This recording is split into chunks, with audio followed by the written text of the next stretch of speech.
Welcome to Face to Face.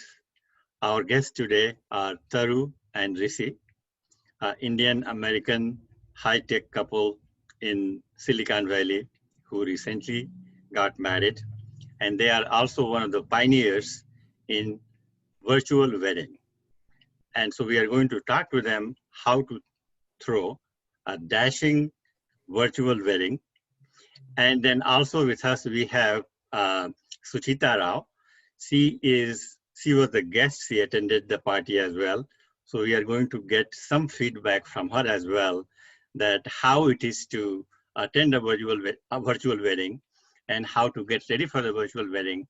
And she has attended a couple of other virtual weddings as well. So how Taru's and Rishi's wedding was so different. So welcome to all three of you, and we are really excited. And thank you very much for your time. So Taru, I want to start with you, that how this all happened. When did we started planning, and then the COVID came, and how you did this? Well, so for a long time, many years, I had this idea that when I got married, I wanted the wedding to be a play. And actually, shortly after I met Rishi, I told him this idea, and he said, "Great, let's do it." And so when time came for us to actually start planning our wedding, we were planning, okay, if we want it to be a play, we probably want to book a theater. Where should the theater be? What other activities are going to happen during the weekend, and so on, because it was going to be completely non-traditional in every sense. So luckily for us, the shelter in place came right as we were about to put in our first deposits. So we actually didn't have to worry about having deposits down on any venues or anything. And we thought, okay, well, first we thought let's wait it out and see, because this was in February, March, and the wedding was planned for September. So we thought maybe things will be normal again by then. And I think maybe 2 months later, we were like, whether or not things are going to be normal, we need a plan B. Okay. So I mean, the first plan B was just postpone. And then Rishi's mom actually asked a very good question. She said, can you think of a ceremony you could have this year that would be just as meaningful to you as the original ceremony you had planned, but wouldn't require people to come in person? And so we sat and we brainstormed a little, and that's kind of how we came up with this idea. And your parents live here in the US, or they live in India? Both of our parents live in the US. My parents live in Boston. His live in the Bay Area. Oh, excellent. Perfect. So now, Rishi, it seems that Taru has planned all these things. What was your role? How did you react? Oh, I think it was definitely a joint project. I mean, I think the idea for a play, I did not have. That would not have come to me. But once I heard it, I was pretty excited. Yeah, I mean, when you say a play, it can be a lot of things. It's very open-ended. And I kept it open-ended on purpose. And I think the particular way it came out really was because of Rishi's contribution.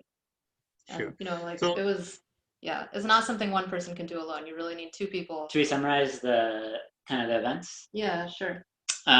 So for the wedding as a whole, the main ceremony was a 2.5 hour, like a 3-hour reading of the play. So we mailed out copies. And when he says a reading of the play, what he means is everyone had a copy of the play and everyone read it by themselves. There was no video or reading right, out loud. Right. And so, so our idea once we were moving to COVID was, well, we had this play, we already had this idea, we already had several scenes in our mind, and the thing we could do is we could print out the script in a book format and mail it to everyone. Okay, now I want to, Rishi, I want to start you here. I want to go back to Suchita, because she received your invitation and everything. So Suchita, when you got this mail, go ahead, explain what is this. So it's the wedding play that Taru and Rishi had in mind, but they published it in the form of a book with different acts and different scenes. So there's a table of contents, and one very interesting thing was it came in a box, which it was nicely sealed box, and it said, please do not open the box until the day of the wedding. It said that. And then on the day of the wedding, when I opened, the best thing was that there was a set of instructions which said, just like how you would receive a well-designed product, which says, well, this box contains X, Y, and Z. It said, enclosed in the package are one instruction card, which is this. one book which contains the wedding play. So How many that pages are in that book, roughly? about, I would say 200 plus pages here, 258. Okay. Oh, actually 263. Hmm. And then one sentiment card where I could record my reactions to all the different scenes in the play, and 5 bookmarks, because they had instructions about, okay, section 1 ends over here, you can jump to page 70. Section 2 ends here, you can jump to, they made it very easy. And, you can go back to them, but receiving it in this form of a book, and once you dive in, I mean, I couldn't put it down. Very well done. So now I'm coming back to Rishi and Taru, to you now. So Rishi, how much time it really took? How long the wedding was, virtual wedding, actual wedding? Oh, the actual wedding or the planning for the wedding? I'm just curious now, after what Suchita said, how much time it took, how much somebody has to be on the video screen on the internet. Time. During the day of during the day of it. So it took about, the main ceremony was about 3 hours, out of which about 20 minutes at the end we came on for a short cameo on video. Yeah, the rest of the 3 hours, there's no video for anyone. Okay. And then we sort of had a short ceremony, like a pre-wedding ceremony in the morning, where some of our family members did music, and we had a few questions for the audience. It's like an introduction. And then after the wedding, we had a short series of just sort of 5-minute conversations with friends, just so to get people to meet each other and have some feeling for some groups of friends that were hoping to meet each other. And how many people attended this? Maybe 500 or something. Yeah, so we mailed out 430 copies that, so some were to a couple, some were to households. So 430 copies to, who knows? That's the minimum number of people. Sure. And roughly how many countries? Do you have any idea? Because in the... just roughly, I would say like 7 or 8 countries. 7 or 8 countries. Okay. Yeah. The majority was US and India, and then Sure. Here or there, other countries. Sure. Okay. So now let's come back to the planning part. That how did you plan this massive wedding? So I would say from when we very seriously started working on the play to when we actually had the wedding was about 6 months or something like that. That is, it took 6 months to write the play, and then we also had to typeset it, get the formatting right and the margins and the table of contents and everything. Then we had to find a local print shop who could publish it in the form we were imagining. We learned a lot of printing. Sure, yeah, that's what I was going to say. Graphic designer, sure. Yeah. I mean, we did almost all of it ourselves, except for the actual physical printing. So we were kind of teaching ourselves a lot of new skills, and that's what I meant when I said you couldn't do it with one person alone. Sure. Like in the end, you needed to have 2 people with the whole set of skills that you needed to put this together. Yeah, so I'd say the majority of the time, maybe 4 months of the 6 months was just writing. Yeah. And then there's 2 months of like printing, typesetting. We had a website as well, a companion website. We had to build the website. Yeah. Mailing, everything like that. Did you guys have any experience in writing before? With just writing like a full book here? Yeah, I mean, people ask us that a lot, and we don't have anything that's formal. Like, it's not like we have published anything before, but we both, I don't know. We both have written a lot informally. Like, the way I would say it is we're millennials, we grew up in this age where the way you talk to your friends is by chatting with them.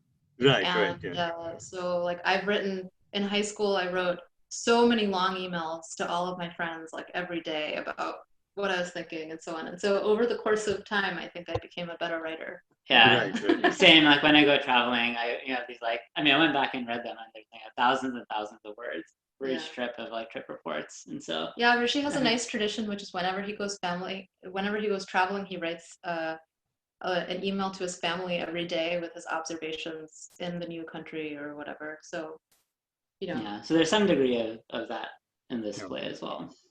So what are the other creative elements you guys used in the wedding? The play is very creative. What are the other creative elements you used? So I think from a guest's perspective, and maybe Shuchita, you can kind of speak to your experience. I think we were trying to get a balance of reading and interactive activities.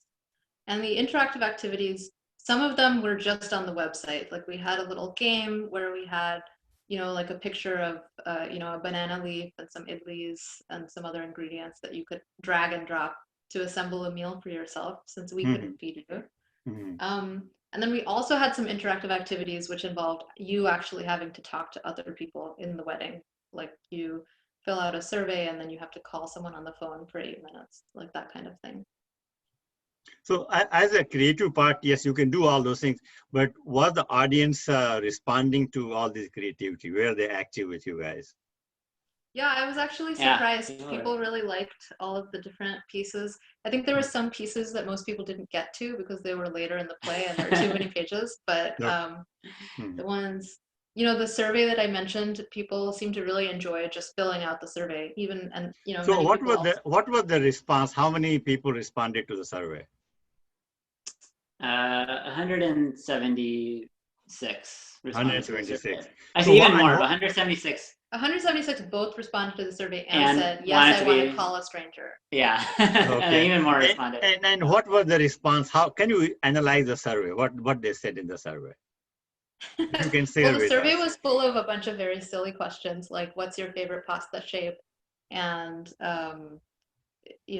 like... I don't know, if you were to buy a car, and money were no concern, would you buy like a small car, a big car, an electric car? Yeah, it's like, electric cars save the environment, or a sporty car. Any comments which stands out to you? Well, so we didn't get comments in this. There was no place in the survey for comments. Okay. But then after the wedding, yeah, we've gotten a ton of messages from people saying how they really enjoyed their experience. One of my friends wrote to me saying, now that the wedding is over, I can confess that I actually hate weddings, but your wedding brought me joy, so thank you. That's great. Yeah, absolutely. Yeah, and then, we had many people tell us it was their favorite wedding they've ever been to, which I think is... Oh, excellent, yeah. So, Sukita, what was your experience as an attendee? First, how did you get ready for the wedding? Well, Taru happens to be a dear friend's daughter. And she mentioned to me that the wedding would be in the form of a play, and that immediately caught my, fancy. I said, how interesting, a wedding in the form of a play, and I was quite intrigued. Then an email came from Taru and Rishi. They said, well, you have two options. One is just to meet, greet, and bless the couple. And the second option is to actually participate in the play. So it is your choice. So I wanted to participate in the play. So I indicated that I wanted to both meet and greet and also participate. So then came the book in the mail. It came to me in the mail. And on the day of the wedding, I wasn't quite sure of the logistics because I've attended a couple other online weddings where I actually participated in the wedding, like I got a Zoom invite, and I was a wedding guest, and you could see my picture. So I actually dressed up for it in spite of it being a home, and I'm very far away from where the wedding is happening. Just the way I would dress up to go attend a wedding in person. Any wedding, sure. I actually wore a sari, and I wanted to look very nice when I blessed the couple. And everybody else, same thing. Everyone else took the trouble, to nice wedding attire type thing, formal attire. And so with Taru and Rishi's wedding, I wasn't quite sure whether I would be a guest showing up, or so it turned out that they invited a number of people, but they did it in the form of a Facebook Live ceremony. Okay. So more like a webinar in the beginning, where we could see them and we could see their family members. And the parents are here in Boston. So Taru has a grandmother from father's side who's 90 plus, who cannot travel, and grandmother from mother's side, they live in the same house in Dedham. And both of them, they were, in their proper South silk sari, Kanjivarams. Sure. It was so interesting. They, Taru's father would say, well, it's time for you to bless the couple. And the grandmother would say, "Where is Taru? I can't see her. Where is Taru?" You know, Okay. no, it's virtual. Amma, it's your time to bless the couple. Ashirvadam kodu, or whatever in the Tamil language. And then, of course, she did. But virtual, I dressed up just the way I would dress up for a wedding. And then I sat and read the book in my wedding sari, whatever, however I was dressed. I would do that if I were to go in person to a wedding. So it was like that. Okay. So now I want to come back to Taru, to you, is how, just even you take California and Boston, there is a 3-hour time difference. And then you go to India, there is a huge time difference, day and night difference. So when you were planning, how did you take into account the time zones? Yeah, well, so we made it in the morning. We had it start at 10 a.m. Pacific time. So that's fine for everyone within the US. It's a bit late for people in India. I think 10 a.m. is 10:30 p.m. in India. So that's part of why we had the pre-wedding ceremony that Shuchita mentions in the invitation, because in case someone felt it was too late for the ceremony, they could come at least see us on video, leave a comment, something like that. We did actually have a number of people in India who stayed up in order to read the play, which was very nice. The end, yeah, all the way until 1:30 in the morning. Yeah, and then of course there's other people in other countries as well, but it just so happened that India was the latest time zone, I think. Sure, of the yeah. people. So that was okay as well. Okay. Now, when you do a typical traditional wedding, you have to deal with a lot of vendors. Now, in virtual wedding, did you have to deal with any vendor, or it was all self-managed? Well, there's a print shop. Yes, we had to deal with the print shop. And that has its own several sub-vendors there. Okay.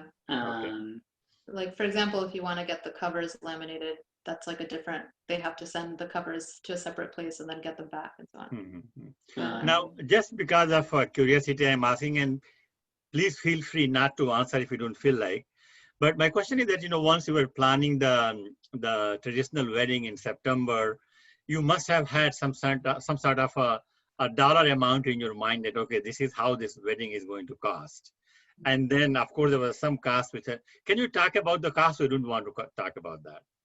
We can talk about the cost. Okay. What I'll say is, if you choose to have your wedding by a book, it's very expensive for printing a book, but it's very cheap compared to a wedding budget. Okay. Any number you want to throw there, like, how cheap and how expensive they are? Yeah, like each book cost, in the end, I would say around $11 or $12 per book.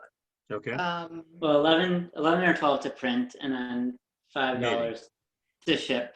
Yeah, although part of that was because we kind of flipped our deadlines a little bit, so we had to ship by priority mail. So if we had done it properly, you could do it cheaper, yeah, there's media mail, so we could have done that.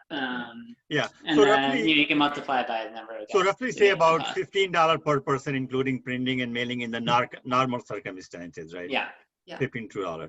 Now, if you do the wedding in a hotel, how much per person is going to cost, the venue and the food and the cocktails and all this stuff? So our original wedding was actually going to have no food.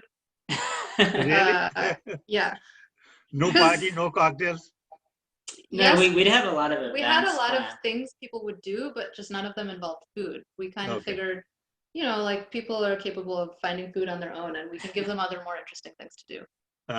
Okay. So there was a lot of so the costs, the cost calculations we did don't compare to a traditional wedding because we didn't have the food component or the hotel or anything like that. Yeah. But anyway, this gives an idea to our viewers that if they are thinking about actual wedding versus virtual wedding, how much money they can save and how much fun they can have too. So.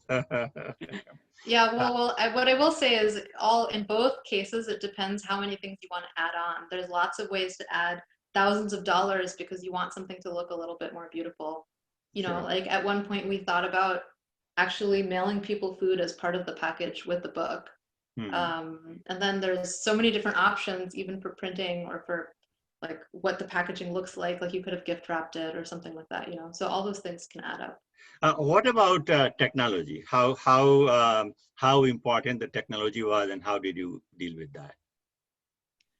Yeah, I mean, we both we both work in Silicon Valley, as you Sure, mentioned, okay. and so So we you were yourself, able to pull it off ourselves. okay. For I this, think that would have been very complicated. I think. Okay. well, there's two technology aspects. One of the technology aspects which most people wouldn't face is with the programming that we had to do. Like we had to program in LaTeX to be able to typeset the book. That's what Rishi's talking about. And we also had to program the website. And there are ways to do it without having to do it yourself. But in that case, you have to have a lot more time. Sure. You know, you probably need to add extra months to get someone else to do it for you. So now, Rishi, my question is, so for example, see if somebody is not a tech savvy like you guys were there, so they have to hire somebody, a technical expertise or administrator to stream everything and organize everything, right? And that can be expensive too, right? Well, that's the second part. The second part of the technology is what we did on the day of. And that actually is quite simple. I think you don't have to hire people to do it. I think. Yeah. So we're actually using a device called a portal from Facebook, which does video.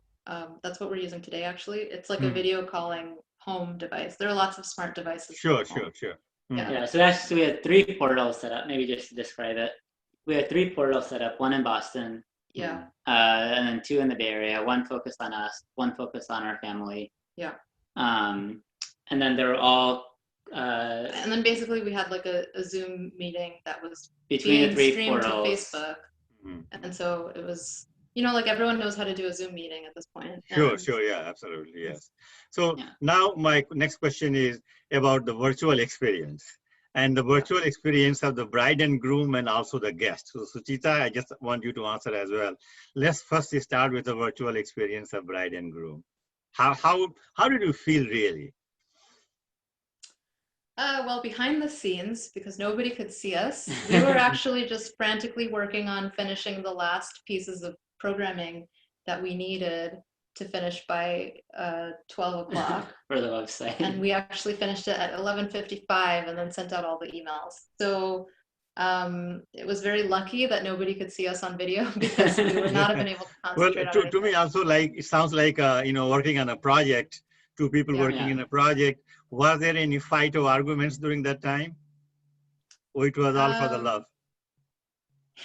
We had a lot of things we disagreed on strongly, but we don't, the way we resolve disagreements is not really by fighting, it's just by continuing to make our side, our case until the other one of us gives up. Okay.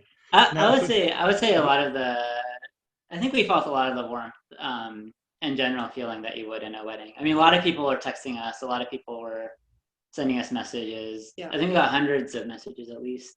Yeah, we actually still haven't read through every comment. So. On the day of, like during the wedding and after the wedding. Yeah. Sure. So you a got lot of people last felt month, they right? felt they had a very intimate experience, which is our goal. Yeah. And, I think that was the greatest thing. Sorry, was that you got married last month, right? In September? September 27th, yeah. September 27th, okay. Yeah. Now, what about the virtual experience of a guest, Suchita? Yes, so I got to meet the bride and the groom. I had not known them before the wedding. So I got to know about their background, their educational background, where they're working, their interests. Now, one could always pose a question to the bride and groom because they were wanted questions. So there were many people asking questions, and there was a moderator. This was Taru's brother, Van, who actually read out the questions, and then the bride and the groom responded to those questions. So we got to know a lot about the bride and their groom, their backgrounds, their tastes. Plus, we met their family members. Typically in a wedding, you can only see, like you can just sort of see, oh, and kind of guess. That must be the boy's mother. Oh, that must be the boy's sister. That one looks like the girl's mother. But you don't have a definite clue about who they are. Here, I got a better, they were formally introduced. This is Taru's mother. This is Taru's father. This is Taru's grandmother. This is, Rishi's sister. Then I also enjoyed music. Rishi's sister is Hindustani classical music trained. So she actually picked a song from classical repertoire, Gundharavati Malaniya, which is let's build a flower garland for the bride. In Rag Bageshri, and Rishi himself accompanied her on the tabla. Oh, And you play tabla, Rishi? yes, yes. Yeah. Rishi's sister Seema and her husband Arun, Hmm. both of them sang for the wedding. And Taru's side, her cousin brother, he played the saxophone. He played a Tamil song, Hmm. which is a wedding song. Hmm. It's related to weddings. So here I got all the enjoyment of, classical music Hmm. from their own family members. Plus, there were Perfect. interesting activities that, the couple had put together for the participants. And again, questions and answers. There was a time where you could ask a question and it would be answered by the bride and groom. Hmm. So complete experience, wonderful experience. Plus, just diving into the book, which I Sure. said, Yeah. I mean, that's a fantastic. it's It very looks well like a done. massive project and very creative project too. So now coming back to again, Rishi and Taru, was there any virtual dress code? No. No. Yeah, we wanted people to wear, we described it as wear what you love. And Okay. then we invited people to take pictures of themselves and Yeah. then upload it or send them to us. Mhm. But we wanted people to feel comfortable, like take the opportunity because it was virtual to really wear what you love, whether it's formal, whether it's informal, Hmm. either way. Well, was there anyone in casual, like typical casual jeans and t-shirt or something like that? Or?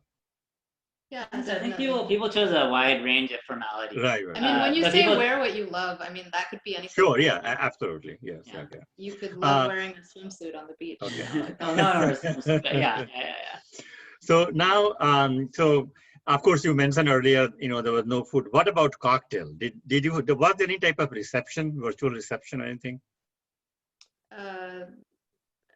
I No, no people No, I holding mean, cocktail we had- glasses. No, I mean, first of all, neither of us drinks, so cocktails are out. Okay. Second of all, I mean, we had these opportunities for people to meet each other, which is sort of like a reception, but it wasn't centered around food or drink. It was centered around meeting other people, and each group actually had a topic. Hmm. Like one group was called career, one was called art, one was about math. If you wanted to talk about theoretical math with other people, you could join that group, things like that. So now your wedding just happened last month, last week of the last month. And if we are still in the COVID phase here, COVID pandemic. What about the honeymoon? I hope you are not planning a virtual honeymoon. Yeah, we weren't really. I think we weren't planning to have a honeymoon at all. I mean, I think even just being done with the planning of the wedding is itself It's a big enough of a relaxing- honeymoon. Yeah, just relaxing at home, I think, is the best thing we could have. Well, as we come to towards the end of the interview, Suchita, I want your last word as a guest on this wedding. Well, I thought it was a very creative thing which this couple did. By coming up with this wedding play and doing a very nicely written, it talks about themselves, their families, their relationship, and a bunch of accounts by their friends about ideas on marriage. And to me, it was fascinating to go through all of that. So really, I was very impressed. Everything arrived on time, happened on time, and I had the pleasure of, watching a very interesting wedding. So I must have told this to many friends. In fact, I put a little Facebook post about how much I enjoyed the wedding. So it was really very enjoyable. Excellent. Okay, Rishi, your last word on your wedding. I was very happy with it. I think for any big project, you never know until it happens how people are going to take it, how it will land. It's new for us. It's also new for the guests. And I think the best part has been the sort of feedback afterwards. Many people have really felt like they got to know us. That was one of our big goals in the wedding, for people to get to know the bride and groom, get to know our families, get to know our best friends. And it really feels like that happened in a very intimate way. And so that makes me very happy and proud. Good. Taru, your last word. Well, I thought of this wedding as sort of an art project, like an opportunity to reinvent what people see as a wedding in order to accomplish certain goals. Like letting people get to know who we really are as people, like more than just the biographical details, but to really understand what goes on inside of our heads. And that was one of the main things people told us, that they felt they had a very intimate and personal experience, even though they were isolated by themselves without other people around them. And that they felt like they got to see who we were as people and what our relationship is like between the two of us and what our families are like as well. And I think all of that is just great. Like I feel so proud that we managed to pull this huge project off. For me, it's probably the biggest project I've ever done. So Excellent. so for me, the question is what's next? And so I guess we'll see. Well, Taru, you and Rishi, you are truly pioneers. I must say that. What a wonderful thing you guys did, and it's going to inspire a lot of people. And really appreciate your time for this and talking to us and sharing your experience. And Suchita, thank you very much for joining us. Thank you. Bye-bye. Excellent. Yeah, Thank you thank so you. much. Okay, bye.